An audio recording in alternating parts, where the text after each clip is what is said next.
শুভ বিকেল সবাইকে। কেমন আছেন সবাই? শুক্রবার, আজকে জুমার দিন। আজকে আমাদের দ্বিতীয় রমজান চলতেছে। কেমন যাচ্ছে সবার দিনকাল? আলহামদুলিল্লাহ, আমার ভালো যাচ্ছে, দিনটাই খুব ভালো যাচ্ছে।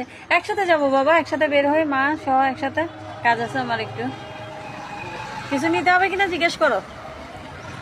তো এই তো কি সুন্দর দিনের বেলা দেখছেন, সবাই নামাজ কালাম পড়তে যাচ্ছে, নামাজ কালাম কে কেউ পড়ে আসতেছে। কি সুন্দর, এখন সবাই মিলে একসাথে ইফতার বানাবে, সবাই একসাথে ইফতার করবে। আপনার যত কাজ থাকবে থাকুক না কেন, সবাই কিন্তু এই সময়টাতে সবাই ঘরে আসে, ঘরে একসাথে ইফতার বানাবে, তারপর কাজকর্ম করবে, হেল্প করবে।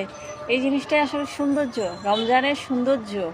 মানে সারা দিন রোজা রাখার পর যে ইফতারটা করি, এটা সৌন্দর্য, এত সুন্দর লাগে। মানে আমি মুসলমান হিসেবে খুবই গর্ববোধ করি। আলহামদুলিল্লাহ, আমি একজন মুসলিম। আলহামদুলিল্লাহ, আল্লাহ কাছে অনেক অনেক শুক্রিয়া। সবার জন্য দোয়া করি। ভালো থাকবেন সবাই, ভালো রাখবেন সবাই।